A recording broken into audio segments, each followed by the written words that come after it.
Alrighty, so with the trade period commencing tomorrow on the Monday, I figured it was certainly time for an update video on all the trade news and trade rumors. I made a video 6 to 7 weeks ago, and it's certainly due an update now with all the news that we've seen over the last couple of weeks. This could be one of the biggest trade periods we've ever seen. We had the free agency period start on the Friday, so I figured we'll just go through that real quick. So for those wondering, 6 deals were done on the Friday. We'll start off with Josh Battle. He went to Hawthorn.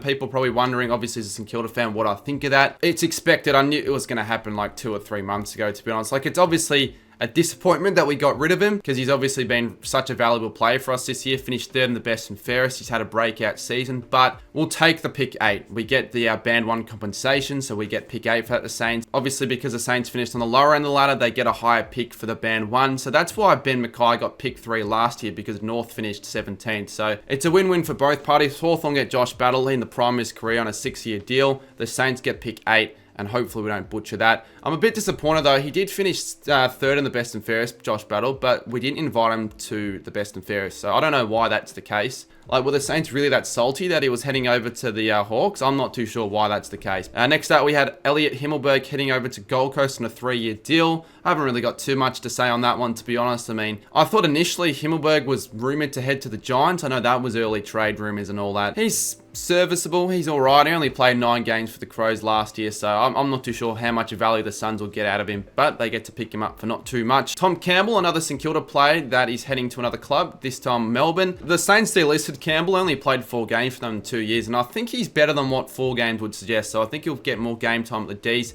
4th club. He's been on an AFL list for 12 years, and you're not going to want to continue playing petty in the ruck anyways. We had Isaac Cumming from the Giants heading over to the Crows on a 6-year deal, and in return, they receive the end of round 1 compensation. It's a band 2 compensation pick. I'm not really too sure why the Giants got band 2 through Cumming, whereas the Saints got band 1 through Battle. It's a little bit confusing, and they're probably going to have to touch up on the rule soon, the AFL, because I think it's a little bit unfair for certain clubs. But overall, Adelaide will definitely take that. 6-year deal, Isaac Cumming. He'll certainly be a strong acquisition to the club. Running half back helps with their transition work. I think it's a good get. Nick Haynes off to Carlton on a 1-year deal. Another Giant. So a few Giants players will be on the move this trade period.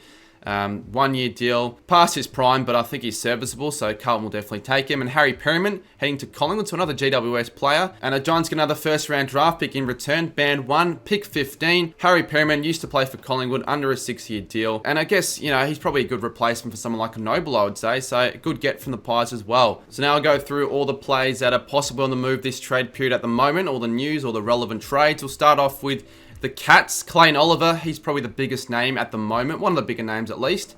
We saw that he nominated Geelong as his club of choice a few days ago. He's into wanting to leave, so he doesn't want to stay at the Ds, it seems. So he does want to head to the Cats, but at the Melbourne Best and Fairest a few days ago, the rumour was shut down, so they're apparently saying that he's not leaving. But I still feel like the Cats could nab him. The Cats, they're the sort of side that could still facilitate a deal, and I feel like he'd rather be playing for Geelong than Melbourne due to the club culture. I'm not too sure. I think right now you think that Oliver stays at the Ds, but who knows? I think there's still certainly a case for the Cats grabbing Oliver, and if they can do that, they'll be probably the big winner of this trade period, probably the biggest winner of the lot, because they're obviously going to be getting Bailey Smith. He's heading to the Cats. We've known this for the whole year, really. I mean, at least I have. I'm not too sure what's going to happen with what the Bulldogs get in return. They probably want more than just a pick 15, the Bulldogs, which will end up being pick 17. And he'll be extremely solid for the Cats. He could end up being one of the best midfielders in the comp. And the Cats, they need midfield depth, so even just Smith will be good. But if they can get Smith and Oliver, fuck. As someone who doesn't like the Cats, yeah, that won't be good. And the Cats also looking likely getting Jack Martin. I think that's also pretty much confirmed. He's delisted at the Blues. And look, he's not that special considering he got delisted by the Blues. But Geelong just have a track record of turning average plays that, you know, need a second chance into absolute superstars. You saw what happened in 2022 with Stengel. He was delisted and ended up being an All-Australian Premiership star. So it wouldn't surprise me. He's been ravaged with injury over the last few years, but he just can't get a consistent string of games going, Jack Martin. He could not make it work at the Cats, but I think there's a chance he's going to make it work in some facet. For North Melbourne, it looks like they'll be quite a busy side during this trade period. It's already pretty much confirmed that they'll be getting Jack Darling from West Coast. Obviously, the best years of Darling have passed him at the Eagles. He probably hasn't been in the best of form the last 2 years, so it's not going to be a massive loss for Jack Darling and the Eagles, I don't think. So he'll be heading to North on a 2-year deal. I don't think he's going to be providing too much in the talent side of things for North over the next 2 years. I think it's more going to be the leadership and experience, that'll be quite invaluable because North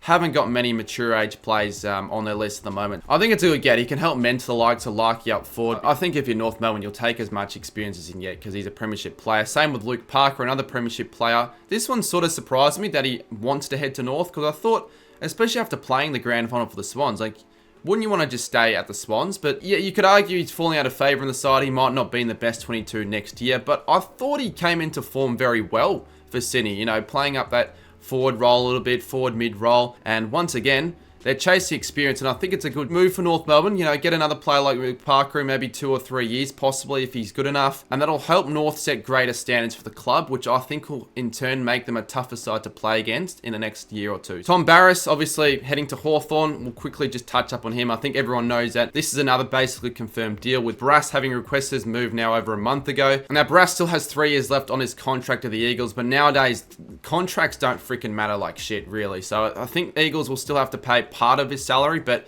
they'll work out a trade. So from what I've heard, the Eagles will be getting a future first, a first round pick from this year in exchange for Barrass, and then a future second. That's what I heard from Cal Toomey. That's not a confirmation or anything like that. Yeah, Hawthorn are going to be one of the more dangerous sides next year because I feel like their backline was their little weakness. Evan Soldo requested a trade to St Kilda. I don't know why he wanted to head to Port last year when they got Sweet. He ended up being like the 3rd best option. He had just a shocking year last year, or this year in 2024, Soldo did. So he wants a fresh start. And I don't mind the move too much to St Kilda. Obviously, Tom Campbell leaving, so the Saints are probably going to want a better second ruck option. And you would think he does play as a second ruck and swaps around with Marshall. I think he can allow Marshall to play a little bit more time up forward because he had a bit of time up forward last year. Why do I keep saying last year? In 2024. And I thought he was quite good up forward, so that might help him play that role a little bit better. And the Saints looks to be also picking up Jack Macrae, which I'm a bit more excited about. Jack Macrae, he's been one of the better midfielders in the competition for a long time now. Probably falling out of favour a little bit, not having the best year, according to his standards at the Bulldogs. And he's just another player at the Dogs wanting to leave. So a couple of Dogs plays don't really like the environment there. Requested a trade to St Kilda, I think a week ago now, a week or 2 ago. So it looks like that deal will get done, and it looks like it'll get done for not too much. So it's good for St Kilda. They need to bolster their midfield. They probably do want younger midfield talent, but he's still got probably a decent amount of years left in him, Jack Macrae. Considering Seb Ross isn't at the club anymore, I think it's an upgrade. So yeah, good from the Saints. I'm not too disappointed with that. Now, Alex Neil-Bullen set to head to Adelaide. This has sort of been known for a while now for those that have been following the trade period, and I expect this to get done very early. I think it could almost get done on the Monday. He wants to head back home to South Australia, which is fair enough. He's one of Melbourne's best players on their list as well. So the D's, they're in a bit of turmoil at the moment with how they're going as a club. Despite being contracted at Melbourne, it looks like the trade will be pick 28 for Neil-Bullen, so that's what they've been saying. James Peatling is another player from the Giants who's heading to another club, and he nominated Adelaide as his club of choice. So Adelaide are getting a few not bad plays. They've got Cumming, Neil-Bullen, Peatling, all 3 that I can see in their best 22. So maybe the Crows could help their chance of being a finals chance at this 2025 season. But yeah, it's confirmed now. He wants to be an Adelaide player. He had a breakout year in 2024 as well. So I think, yeah, no, you're getting Peatling at a good time. And I think this is another deal that you think probably happens early on. One of the biggest names this trade period, let's be honest, Dan Houston. What do I say about Houston? He originally wanted to head out, and then he said not too long ago that he wants to stay at Port Adelaide, and then he requested a trade to Melbourne not that long after. So it looks like he'll be out there. There's still a chance he stays at Port if a deal cannot get done, but it seems like every club in Victoria under the sun want a piece of Dan Houston, and why not? Multiple Australian, one of the best running halfbacks in the competition. You'd be an idiot if you didn't want him. I think Carlton are the best chance, but obviously Collingwood, North Melbourne, even the Western Bulldogs, all are other candidates are getting him. It's just basically on what club can facilitate the best deal. I think it's going to be Carlton, but once again, they don't want to give up their pick 11 for him. So if they're going to be like that, then I don't know. Speaking of big names, Jake Stringer has been talked about leaving Essendon, and there's a chance that now he could be getting to the Giants. It was originally rumoured that he'll be heading to Collingwood, but it doesn't seem like any Collingwood fans or Collingwood people wanted that to happen. I think Macrae was like, we will definitely not be making that decision. So I think the Giants are the only club interested. He probably stays at Essendon. He still obviously has a contract. I wouldn't hate the Giants. The Giants, I feel like, have a really good club culture. They obviously in the premiership window, which would obviously interest the likes of Stringer. And I feel like a player like Stringer maybe gets out of the Victorian environment, head to New South Wales, fresh start. It could help him. Who knows? we'll see. A bit of a watch on this one. I think he stays at Essendon. Obviously, Richmond, half their list seems to be heading elsewhere this trade period. We'll start with Shai Bolton. This was requested. I think he requested a trade back to WA over a month ago. Freo's that club. He's one of Richmond's most talented players. Look, it's a win-win, I think, for both parties. Richmond, yes, they're losing a lot of talent, but at the moment, they're wanting to get as much into their rebuild as possible. So get as many draft picks. That is probably the best way going about it. A complete full list rebuild. And then for Freo, there's arguably in the premiership window. So I think, picking up as much talent as possible like Shai Bolton, you're going to take that. He's a very, very flary player. Yeah, he'll be heading to Freo. Liam Baker will be heading to West Coast. That's also pretty much confirmed. He's another player that wants to head back to WA. So all these premiership stars, they've got their glory at Richmond. Now they're wanting to, go to another club as Richmond want their draft pick. So it looks like how this trade will get done. So they'll get pick 13 through the Barasteel West Coast and they'll give that to Richmond. A little bit interesting to see West Coast in the position they're in, obviously, with their rebuild, to be giving up something like a pick 13. But Liam Baker, he's one of Richmond's best players, finished top 5 in the best and fairest. So it's not surprising. Jack Graham, another player that will be going to West Coast. I think this is going to get done tomorrow. That's my guess. Maybe not, though. Yeah, Eagles won't get anything in return due to him being an unrestricted free agent, and it's expected that he'll land a 4-year deal at the West Coast Eagles. And the final player as well that looks to be heading elsewhere at Richmond is the best and fairest winner in Dan Rioli. So Daniel Rioli, he has had a great season at the Tigers, and he's another premiership Tiger that now wants to head elsewhere. I mean, they'll facilitate a deal that looks to be almost certain of happening as well. Richmond, look, all of these star players leaving, they're going to be a shit team the next few years. I think they'll win probably another 1 or 2 wooden spoons, but you're going to need to do that when you're rebuilding side. And you've won 3 premierships in 4 years, so you've had your glory days. Jack Lukosius, he's obviously Gold Coast player, hadn't had a great season 2024, obviously wanting to head back home, and it looks like he'll be definitely heading to Port Adelaide. This is also another trade that looks to be basically confirmed. It's just when it will end up happening, and I think it's fair. He wants a fresh start at a new club. He didn't have the greatest season at Gold Coast, got moved around, didn't really feel like he was in the best of form. People forget Lukosius, he's a top 2 draft pick in the 2018 draft, so probably hasn't lived up to his expectations, but he's still got the talent, so Port Adelaide, not bad if they get him, which they will. John Noble talked about earlier. Pi wanting to head to Gold Coast. He requested this trade a while back now. This is another trade that is extremely likely in getting done at some stage, probably early on. I think the Pies want pick 12, but I think that's a bit of a far fetch for someone like Noble. That's what the Pies have been saying. They want pick 12 from Gold Coast. Gold Coast shouldn't say yes to that, though. I don't think he's worth that. So they'll probably have to offer something else, the Pies. I doubt they're going to get him for pick 12. Another Giant as well, who could be possibly moving. This one probably not so likely. Xavier O'Halloran, still contract at the moment, but the Bulldogs seem to be really wanting him as an inside midfielder. Offered a 2-year contract, the Dogs, to O'Halloran, but I don't think a deal gets sorted, but, on the watch there. Sam Frost, Sydney seem to be interested. It makes sense with Hawthorn acquiring Battle and Barras, and James Blank will return next year, so that you'd think, it would be hard for him to find a spot, Frost, even though he had such a great year in 2024. However, it seems like Sam Mitchell has said to Frost that there'll be a spot for him.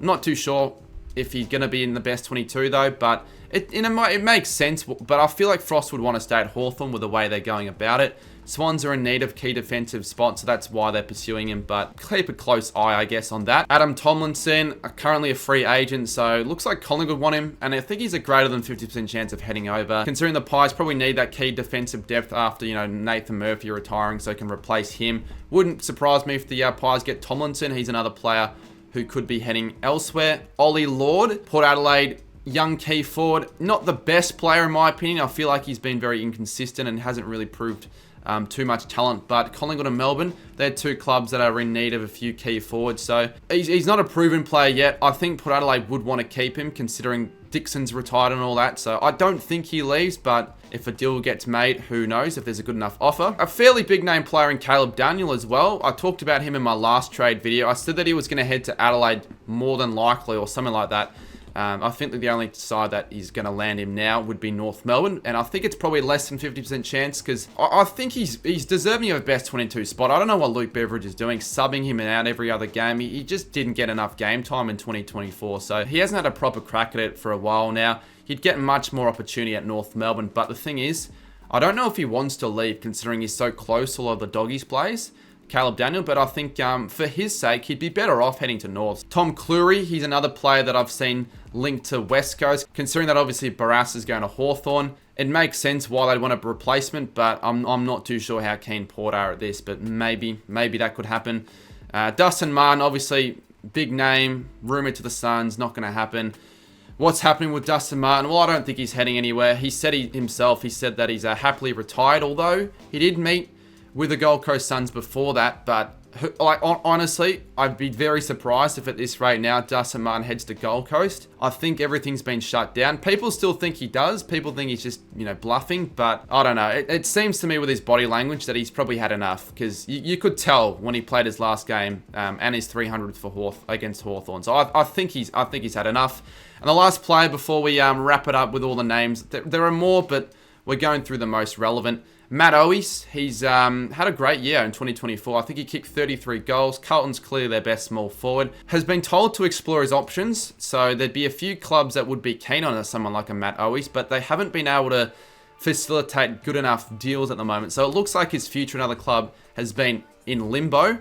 I don't think a deal's going to be made because there isn't really a club that can find a good enough deal. So if that's the case, Carlton will just keep him. That's what I think will happen with Matt Owies. Alrighty, that wraps it up. Those were all the names that I wanted to discuss in this video. I'll be very much invested, not next week, but the week after, when the trade period finishes that week. I'll be doing probably 2 or 3 videos. If you're new to this channel and you want to see more of that content, subscribe. We're on the road to 42, 43, 50k subscribers. So subscribe right now. I think like 43% of the people watching are. So that would be nice if you guys could. But yeah, for everyone else, there'll be a lot of content back next week. I've been a bit slack this week, but next week you've got the reacting to season predictions. You got the Goal King Challenge.